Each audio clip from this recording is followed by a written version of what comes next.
Bienvenidos a una nueva clase de la Cátedra de Anatomía Descriptiva y Funcional de la Facultad de Educación Física. Mi nombre es Leonardo Cano y vamos a ver en esta clase los músculos del miembro inferior. Antes de comenzar, tenemos que advertirles que en la bibliografía recomendada van a encontrar una clasificación de los músculos en función de su disposición en los segmentos corporales, es decir, músculos de la pelvis, músculos del muslo, músculos de la región de la pierna. En este caso nosotros vamos a tomar un enfoque funcional, una clasificación de los músculos en función de su acción principal en cada una de las articulaciones. Vamos a empezar, según los movimientos de la cadera, a clasificar los músculos que realizan principalmente la flexión y la extensión que se dan en el plano sagital y en el eje perlateral. Músculos que realizan la aducción y la abducción, que son movimientos que se dan en el plano frontal sobre el eje anteroposterior, y músculos que hacen la rotación interna y la rotación externa, que se dan sobre el eje longitudinal y el plano transversal. Muy bien, empecemos por el primer movimiento, la flexión de la cadera. Como dijimos, la flexión de la cadera se da en el plano sagital sobre el eje perlateral. Cuando la rodilla está en flexión, la articulación de la cadera puede llegar a una flexión de 120 grados. Cuando la rodilla está en extensión, la articulación puede llegar a una flexión de 90 grados. Como observamos acá en el ejemplo de este karateka, realizando una patada frontal, ¿sí? Que cuando levanta la rodilla alcanza un ángulo mayor a que cuando extiende la rodilla para realizar la patada, ¿sí? Que es un ángulo menor. Así vamos a mencionar a estos dos músculos principales motores de la flexión de la cadera, que son el psoas ilíaco y la porción del recto anterior del cuádriceps. En primer lugar, vamos a definir y describir al psoas ilíaco. El psoas ilíaco tiene dos porciones, una porción psoas, ¿sí? Que es la que tiene origen en la región lumbar, específicamente en las caras anteriores de las apófisis transversas de las 4 primeras vértebras lumbares. Además, tiene digitaciones sobre las caras laterales de los discos intervertebrales entre la 12ª vértebra dorsal y la 5ª vértebra lumbar. La otra porción de este músculo es la porción ilíaca, que tiene origen en la fosa ilíaca interna, como vemos aquí, y además en el labio interno de la cresta ilíaca. Ambas porciones convergen, pasan por delante de la articulación de la cadera, de la articulación coxofemoral, y se insertan en un tendón común en el trocánter menor del fémur, que no vemos en esta imagen, pero está por detrás. Si este músculo toma como punto fijo a la región lumbar y a la región ilíaca, la contracción de sus fibras, que están orientadas casi verticalmente, van a llevar al fémur y al muslo hacia adelante, lo cual se traduce como una flexión de la cadera. Por otro lado, tenemos al recto anterior del cuádriceps, que es una parte del músculo del cuádriceps que tiene origen en la espina ilíaca antero-inferior, también pasa por delante de la articulación coxofemoral y tiene inserción final en la parte anterior de la base de este hueso que se llama rótula. De la misma manera, si tomara como punto fijo a su inserción en la pelvis, en el hueso coxal, la contracción de las fibras que se dirigen vertical llevaría la rótula, la rodilla y la tibia hacia adelante, lo cual se traduce como una flexión de la cadera. Continuamos con la extensión de la cadera. Lo que vemos acá en este esquema es que la extensión de la cadera también se da en el plano sagital y en el eje perlateral, y se da cuando llevamos el miembro inferior hacia atrás. Cuando la rodilla está en extensión, se logran unos 20 grados de extensión. Cuando la rodilla se encuentra en flexión, se logran aproximadamente unos 10 grados de extensión de cadera. Lo que observamos en esta imagen del corredor en la salida es que empieza en su miembro inferior izquierdo con un grado de flexión de cadera y al avanzar logra 180 grados entre el muslo y el tronco, y obviamente cuando este corredor siga avanzando se deberían ver los 20 grados en la extensión del miembro inferior izquierdo. ¿Sí? Lo que vemos en esta imagen de la saltadora es una extensión de la cadera que observamos en el ángulo del muslo y del tronco, aproximadamente de 10 grados o 15 grados, que necesita para poder pasar la vara en el salto en alto. El principal extensor de la cadera es el glúteo mayor. En este caso nosotros vamos a estudiarlo desde una vista posterior y desde una vista lateral. Este músculo es un músculo ancho, muy voluminoso, es superficial, es decir que este músculo cubre a los otros músculos de la región posterior de la pelvis. Este músculo tiene inserción en la fosa ilíaca externa, como vemos acá, por detrás de la línea curva posterior, y además en el quinto posterior de la cresta ilíaca. También en la cresta del sacro, en el coxis, en los tubérculos sacroposteriores y en el ligamento sacroilíaco posterior. Estos no se ven en la imagen, puesto que en esta región se encuentra la aponeurosis lumbar, que también es parte de la inserción del glúteo mayor. Las fibras de este músculo se dirigen hacia afuera y hacia abajo para insertarse en dos lugares. Las fibras profundas son las que vemos acá en este músculo esquematizado como 1. Estas fibras profundas van a la línea áspera, más específicamente a la línea de bifurcación externa de la línea áspera. Y las fibras superficiales son las que van acá, que tienen su inserción en la aponeurosis femoral, más precisamente en la fascia lata o banda iliotibial, lo cual le va a conferir al glúteo mayor la posibilidad de estabilizar la pelvis.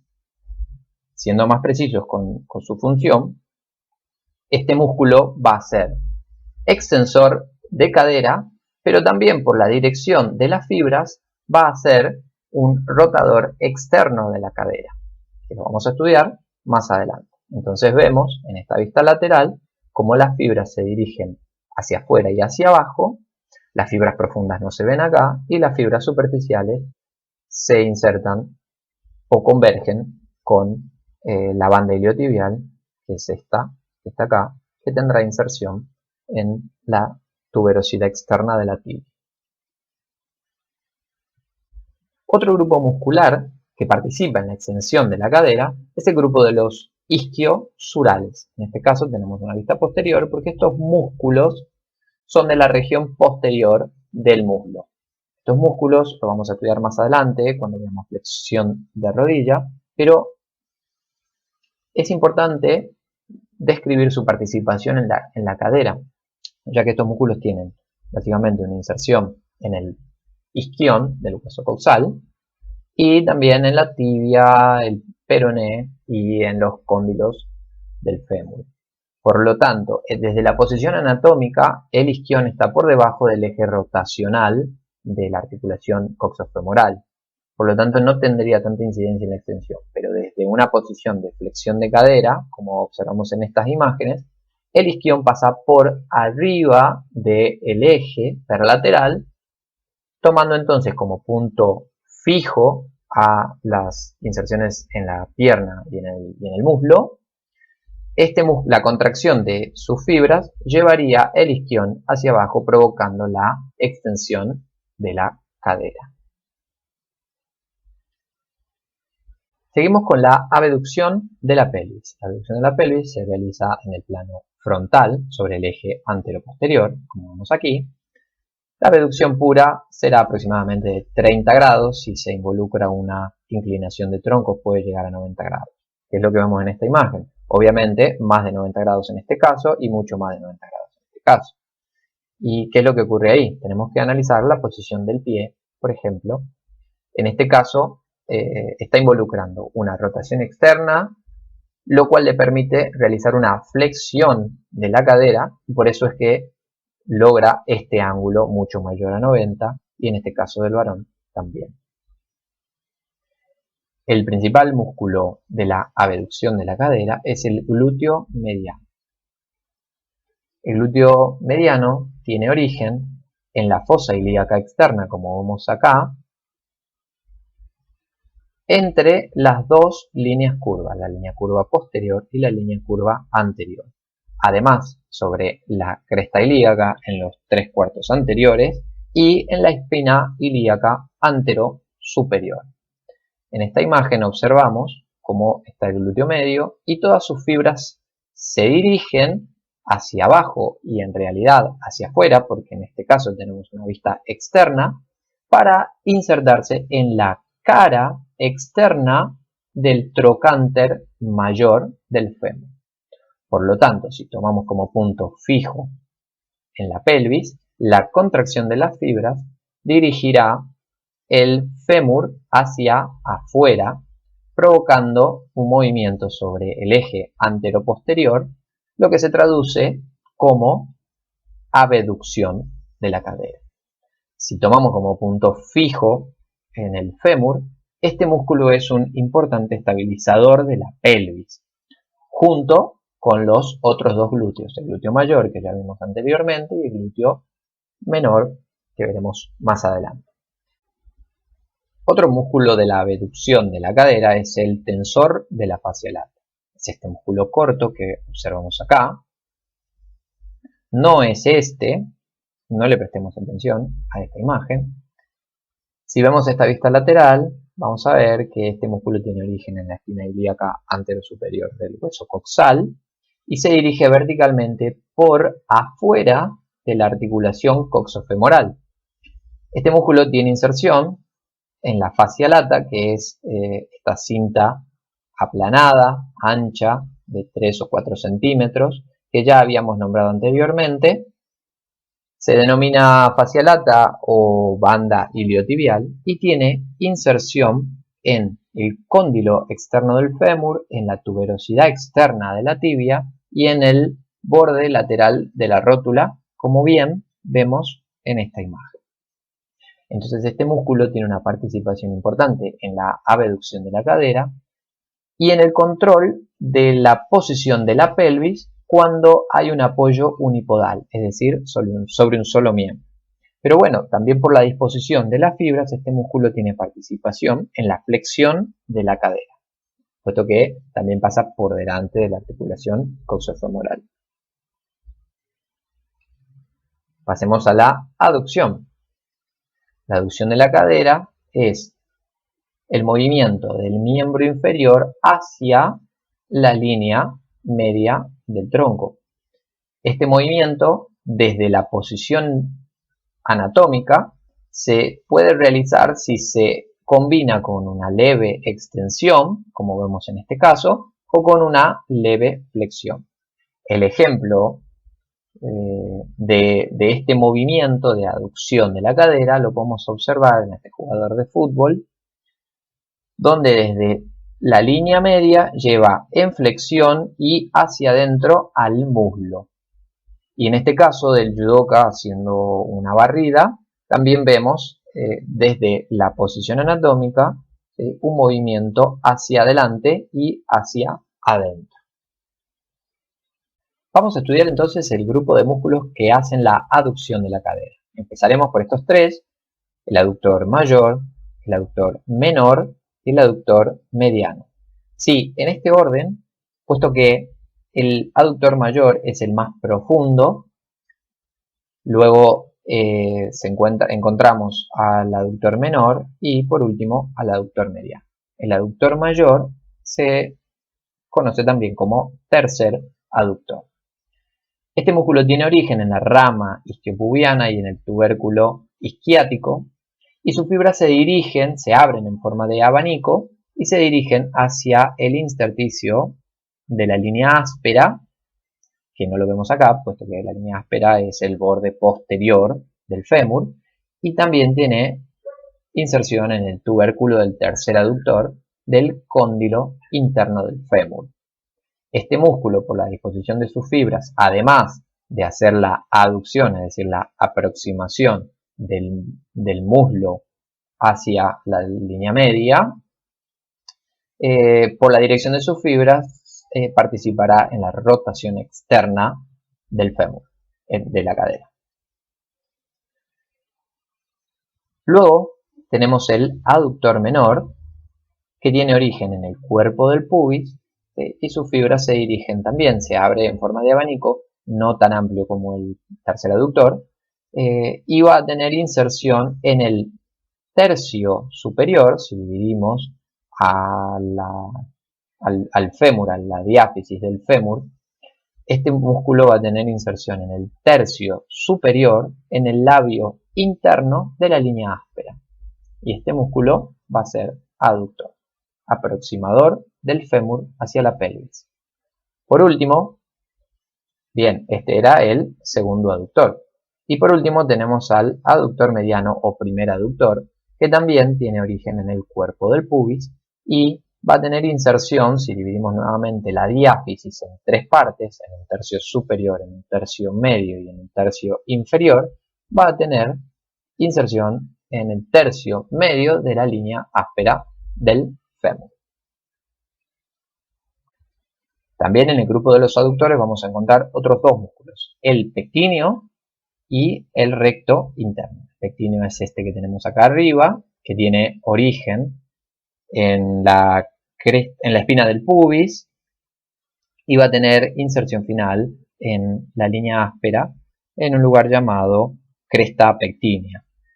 Este músculo, además de ser aductor de la cadera, también por su dirección de la fibra va a participar en la rotación externa de la articulación coxofemoral. Y por último tenemos al recto interno o gracilis, también lo pueden encontrar, que tiene origen en el cuerpo del pubis, y este músculo se dirige hacia la parte antero-interna de la parte superior de la tibia, en lo que se denomina pata de ganso. Va a compartir ese lugar de inserción con otros dos músculos que son el sartorio y el semitendinoso, que vamos a estudiar más adelante. Este músculo, además de participar en la aducción de la cadera, también se comporta como flexor de rodilla. Y como les prometí anteriormente, vemos acá un poquito más detallado cuáles son las inserciones en el pubis y en la rama isquiopubiana de los músculos. Primero tenemos al pectíneo en la parte superior, el aductor medio o mediano o primer aductor, que es este que está acá, el aductor menor o segundo aductor, el aductor mayor en la rama isquiopubiana o tercer aductor, y por último, en la parte inferior, el recto interno, como veíamos aquí. Muy bien, pasemos a la rotación interna de la cadera. En este caso tenemos una vista inferior en el esquema que vemos acá, donde podemos ver que la rotación se da en el eje longitudinal, en el plano transversal. Por eso, en esta imagen nosotros tenemos, para que se aprecie mejor la rotación interna, vemos que está flexionada la rodilla, lo cual dirige hacia afuera al pie o al segmento de la pierna. Pero si esta rodilla estuviera en extensión, la rotación interna llevaría el pie o la punta del pie hacia adentro. Un ejemplo claro es como vemos acá, la rotación interna de la cadera, de la articulación coxofemoral, va a dirigir, en este caso en el nadador, en la preparación de la patada de pecho. ¿Sí? Vemos cómo hay una rotación interna. El principal músculo rotador interno es el glúteo menor. En este caso tenemos una vista externa. Y para poder estudiarlo vamos a ver al hueso coxal, como si sacáramos a este músculo. Las inserciones de este músculo glúteo menor están por delante de la línea curva anterior, es decir, en esta región, en la fosa ilíaca externa, y además en la última parte de la cresta ilíaca y en la espina ilíaca anterosuperior. En este esquema no podemos ver esas inserciones, ¿sí? Pero no nos olvidemos que es un esquema. Y vemos como este abanico de la fibra se dirige hacia afuera y hacia abajo para insertarse en el borde superior y borde anterior del trocánter mayor del fémur.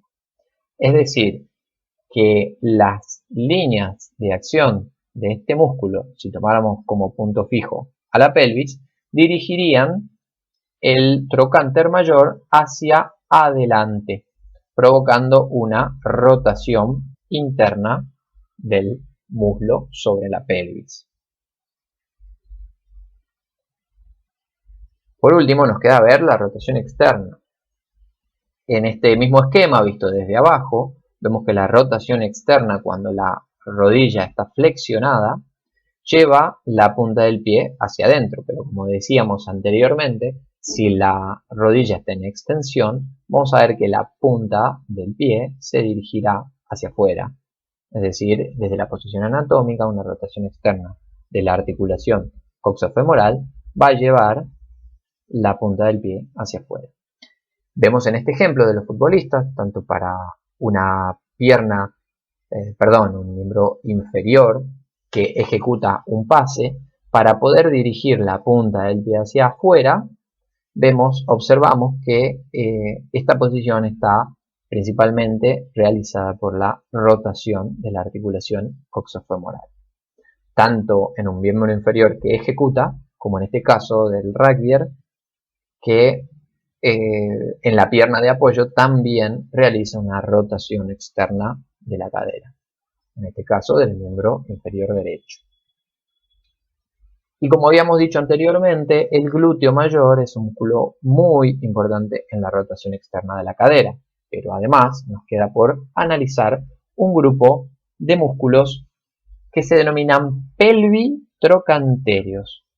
Para eso vamos a analizar una vista frontal y una vista posterior. Empecemos por un músculo llamado obturador externo. Este músculo se inserta en los contornos del agujero obturador del hueso coxal y se dirige hacia la fosita digital, como vemos acá, por detrás de la articulación de la cadera a la fosita digital del fémur.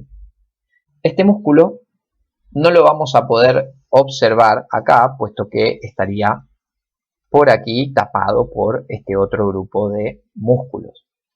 Sigamos por el obturador interno, que también tiene inserción en el contorno del agujero obturador, pero en este caso se dirige por atrás del isquion para insertarse en la cara interna del trocánter mayor en un tendón común que comparte con estos otros dos pequeños músculos, el gémino superior y el gémino inferior. Estos géminos tienen inserción en la espina ciática, en el caso del miembro superior, y en el isquion, en el caso del gémino inferior. Además tenemos otro músculo, que es el cuadrado crural. El cuadrado crural tiene origen en la tuberosidad isquiática, como vemos acá, y se dirige hacia la cresta intertrocanteria, entre el trocánter mayor y el trocánter menor.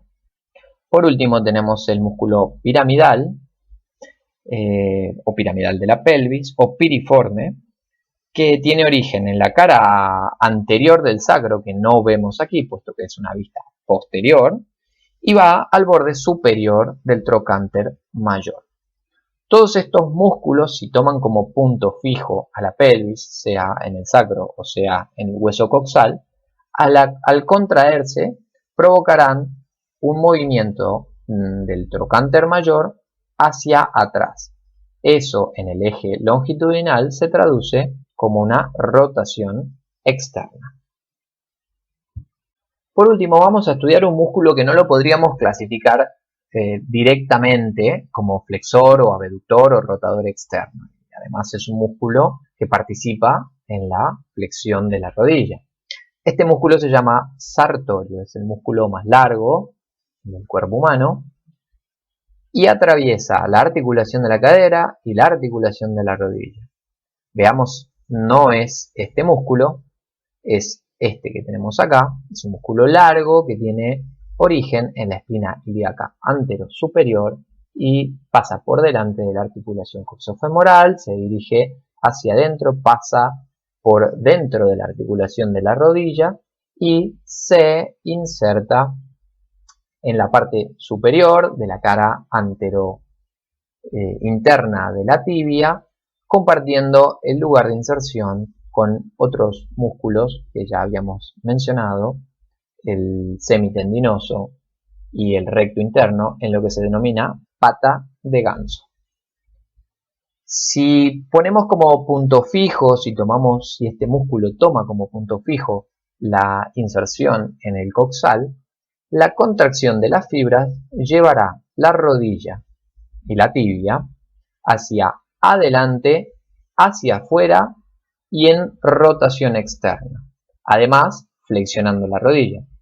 Y ese ejemplo claro lo podemos ver en esta imagen que tenemos acá de jugador de fútbol, ubicando su miembro inferior en la posición de una recepción de una pelota. Flexión de cadera, rotación externa para dirigir la punta del pie hacia afuera, abducción de cadera y, por último, flexión de rodilla.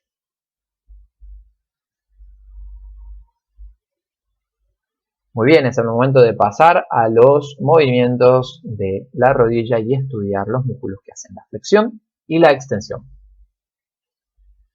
En primer lugar, vamos a empezar por la extensión. En este caso, vemos dos ejemplos muy claros de extensión de rodilla.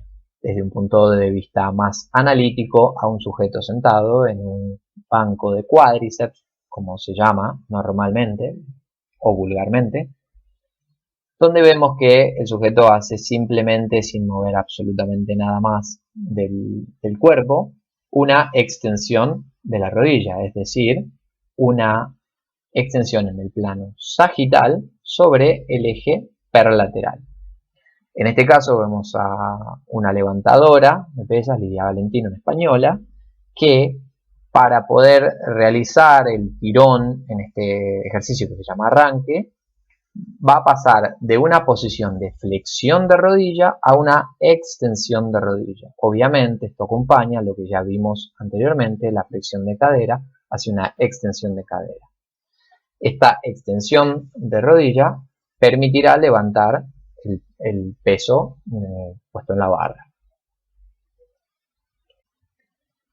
El músculo motor principal en la extensión de la rodilla es el músculo cuádriceps crural. Este músculo es un músculo muy voluminoso que ocupa la cara anterior, interna y externa del muslo, como vemos acá. Se puede estudiar en 4 porciones, de ahí el nombre cuádriceps crural, como 4 cabezas de este músculo, la cual habíamos adelantado a la primera, a la porción más superficial, que es el recto anterior del cuádriceps, que tiene origen en la espina ilíaca anteroinferior y sus fibras se dirigen hacia abajo para insertarse en la parte anterior de la base de la rótula. Además, este músculo tiene un vasto interno, que es el que estoy marcando en este momento. Este vasto interno ocupa la cara interna del muslo y va a tener origen en el labio interno de la línea áspera del fémur, es decir, en el borde posterior del fémur. Este músculo se dirige, bordea la diáfisis del fémur y va a insertarse en el borde interno de la rótula. Por otro lado, el vasto externo es el que observamos por acá. El vasto externo está aplicado sobre la diáfisis y su origen es en la parte superior de la cara anterior del fémur y en el borde inferior, como observamos acá, del trocánter mayor. Además, en el labio externo de la línea áspera. Es decir, que este músculo bordea también la diáfisis, se apoya sobre la diáfisis y va a insertarse en la cara externa, en el borde externo de la rótula. Por último, tenemos otra porción, que es la porción más profunda, llamada crural, que es la que observamos acá, en esta parte media. Esta porción tiene origen en los 3/4 superiores, es decir, si dividimos la diáfisis en 4/4, ¿sí?, sobre el primero, el segundo y el tercer cuarto de la cara anterior del fémur.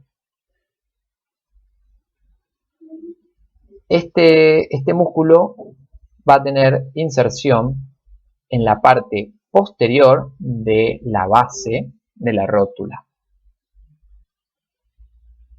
En esta vista aumentada de las inserciones distales del cuádriceps podemos observar, por un lado, el vasto externo que viene de la cara lateral externa del muslo a insertarse en el borde lateral de la rótula. De la misma manera, el vasto interno que viene de la cara interna va a insertarse en el borde interno de la rótula. Además, tenemos este tendón ancho como se ve acá, el tendón cuadricipital, que corresponde al recto anterior del cuádriceps. La conjunción de los diferentes tendones de las porciones musculares van a pasar por delante de la rótula a insertarse en el vértice, que es el extremo inferior de la rótula, y van a continuar hacia abajo para insertarse en la tuberosidad anterior de la tibia. Este segmento se denomina ligamento rotuliano. Ahora continuamos con los movimientos de la rodilla. En este caso vamos a ver los músculos que participan en la flexión de la rodilla. En primer lugar vamos a reconocer el movimiento de flexión que se realiza, como vemos acá, en una máquina donde este sujeto tiene fijo las articulaciones o los movimientos del tronco y de la cadera, y esta máquina permite realizar un movimiento de flexión de la rodilla, el cual se da en el plano sagital y en el eje perlateral, llevando la pierna hacia el muslo. En el caso de la deportista, siguiendo el ejemplo anterior, luego de haber hecho la extensión para elevar la barra, esta deportista necesita hacer una flexión profunda de las rodillas y de la cadera para poder entrar debajo de la barra, debajo del peso, y así poder recibirlo. Este grupo que realiza la flexión, ya lo habíamos nombrado, son los isquiosurales. Este grupo de músculos ocupa la cara posterior del muslo y tienen todos inserción de origen en el isquión del hueso coxal. Y se dirigen en diferentes direcciones, pero prácticamente todos verticales, hacia diferentes partes de la pierna, tanto del peroné, como en la tibia, como en el cóndilo. En breve estudiaremos las diferentes inserciones. Pero lo que quería resaltar en estas imágenes es lo que les había nombrado anteriormente acerca de, desde la posición anatómica, la inserción de origen, es decir, en el isquión, pasa por debajo o está por debajo de la articulación de la cadera, puesto que la contracción de la fibra, si tomamos como punto fijo el isquión fijada la pelvis, la contracción de las fibras llevaría a la pierna en flexión hacia el muslo. Entonces provocaría un movimiento en la rodilla. Ahora sí, vamos a estudiar individualizadamente a los músculos que componen los isquiosurales. Estos son El bíceps crural, que como vemos acá en una vista posterior, tenemos dos porciones, por eso el nombre bíceps, dos cabezas o dos porciones. La porción larga va a tener inserción en el isquion del hueso coxal y se va a dirigir hacia abajo y hacia afuera, mientras que la porción corta va a tener origen en el tercio inferior, en el labio externo de la línea áspera, como vemos aquí. Ambas porciones musculares van a insertarse en un solo tendón en la cabeza del peroné. El otro músculo es el semitendinoso, que también tenemos una vista posterior, es un músculo que tiene inserción en el isquion nuevamente, y vemos cómo las fibras se dirigen casi verticalmente, atravesando la articulación de la rodilla por detrás, para insertarse en la parte superior de la cara anterointerna de la tibia, que habíamos mencionado ya, que comparte el lugar de inserción en lo que se denomina pata de ganso, con el sartorio y el recto interno del muslo. Por último tenemos el músculo semimembranoso, que es el más profundo de los tres, que tiene también inserción en el isquion, y vemos como la parte tendinosa es mucho más voluminosa y la parte contráctil es más corta. Este músculo se inserta por medio de tres tendones por detrás de la articulación de la rodilla. En primer lugar, un tendón descendente o llamado también directo, que se inserta en la tuberosidad interna de la tibia, como vemos aquí. Un tendón recurrente que se inserta en el cóndilo interno del fémur, como vemos acá, y un tendón horizontal que se inserta, que pasa para la parte de adelante de la tuberosidad interna de la tibia y se inserta en la parte anterior de la tuberosidad interna de la tibia.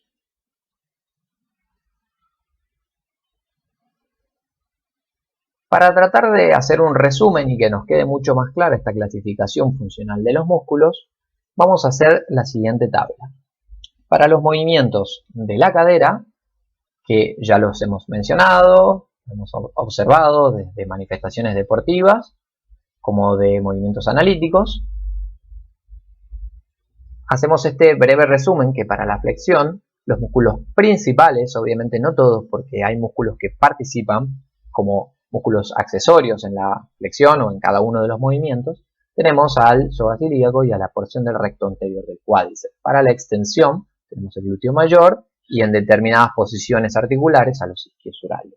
Para la abducción o separación tenemos al glúteo mediano y al tensor de la fascia lata.